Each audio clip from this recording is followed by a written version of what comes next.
ስማ አንተ ማነህ? እንጀራ መብላት የምትፈልግ ግን እንጀራ መጋገር የማትችል የገበያ እንጀራ ስልጭት ያለ ደሞዝህ አንሰው የሰራተኛ መክፈል ያቃተ ከዛ ሁሉም ነገር አልሆን ሲልህ በቃ እንጀራ ለመብላት ብለህ ሚስት ለማግባት እያሰብክ ያለው ወንድ እንዴት እንጀራ እንደሚጋገርና ኑሮህን ወንድ ላጤ ሆነህ በደንብ ችለህ የቀረውን ደሞዝህ ባንክ ላይ ማስቀመጥ እንዴት እንደምትችል ላሳይ።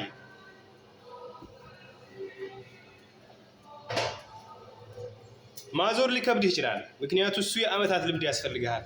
ምንድነው ማድረግ ያለብህ? አሁን በቀላሉ ሊጧን እንደዚህ አድርገህ መሃል ላይ ድፍት ታረጋታለህ። ከዛ ቶሎ ብለህ በአቅሟ እንደዚህ ሰርክል መስራት ብቻ።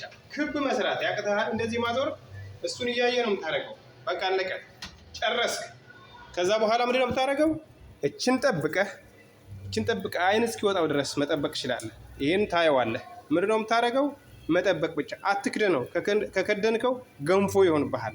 ገንፎ ከሚሆንብህና የበለጠ አይኑ ወጥቶ ያማረና የለሰለሰ እንጀራ እንዲሆንልህ ከፈለክ ጠብቀው፣ አትቸኩል። የአንድ ደቂቃ ስራ ነው።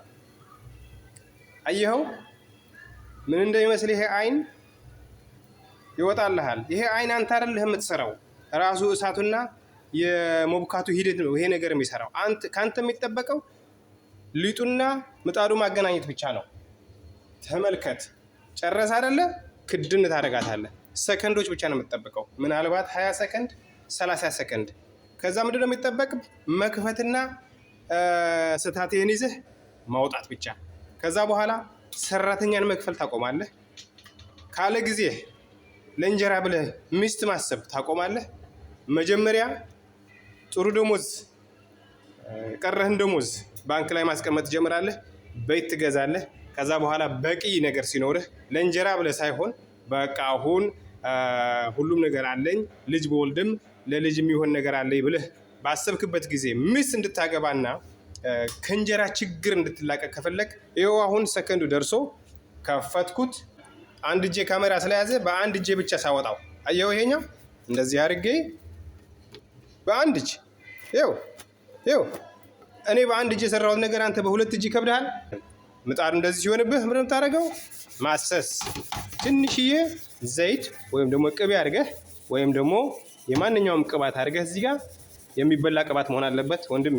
አንተ የፀጉር ቅባት አድርገህ ደግሞ መርዛ በላህ እንዳትለኝ አድርገህ ለሁለተኛው እንጀራ እንደዚህ አድርገህ ሁለተኛው እንጀራ ታዘጋጃለህ።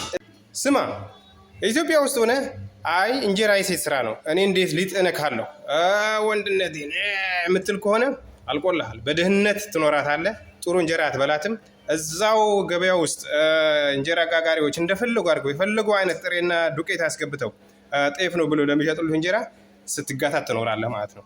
አይ በቃ ከዚህ ችግር ላቀቀር ራሴን ችዬ መቆም አለብኝ ብለህ ካሰብ አሁን ያሳየው መንገድ ተጠቀምበት።